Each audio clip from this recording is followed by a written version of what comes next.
Hello and welcome to the chesscreator.com YouTube video channel.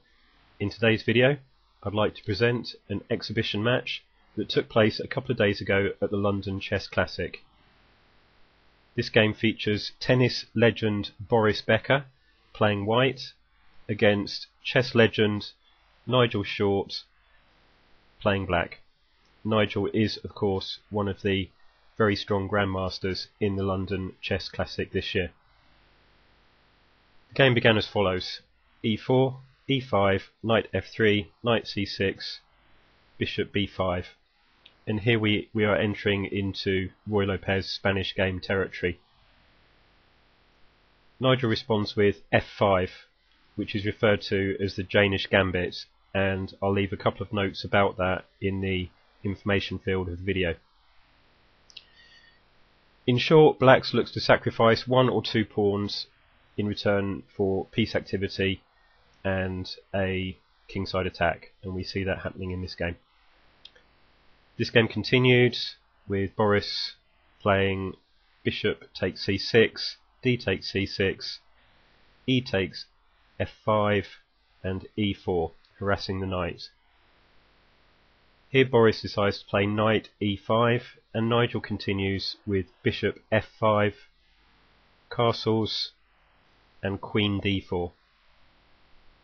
Here the white knight is en prise, and the engines recommend knight g4 as being one of the stronger moves, after which knight f6, knight e3, bishop e6 rather, knight c3, castles long, and here Black still has good piece activity in return for the sacrificed pawn.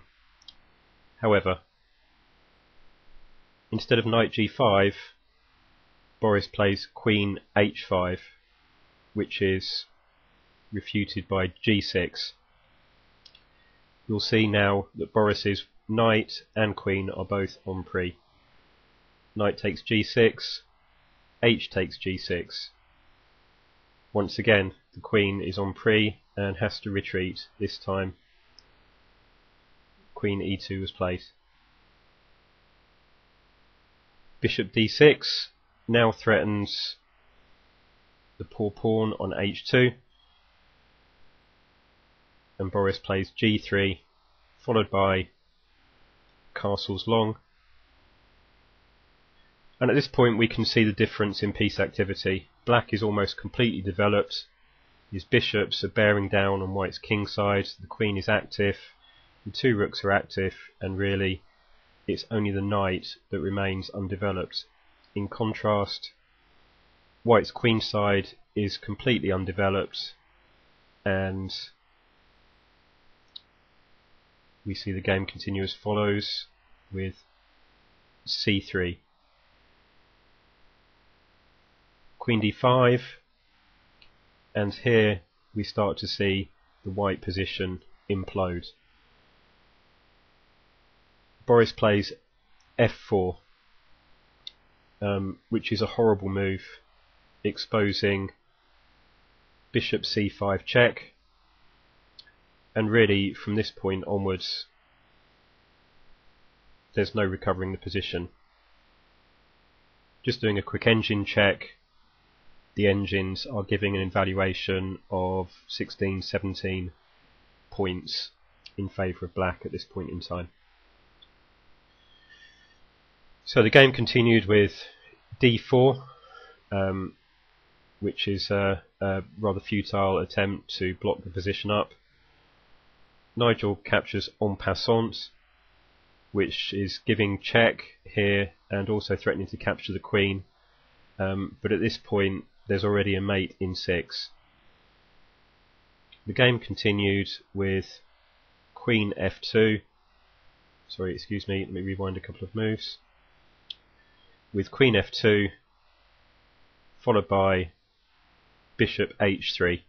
At this point Nigel can even forego capturing the queen.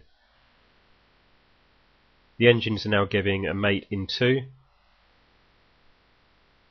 Best move here is considered bishop e3, which delays the inevitable by a couple of moves. But again, after bishop e3 and any other move is followed simply by queen g2 mate. Why? Because the white queen is pinned and cannot move.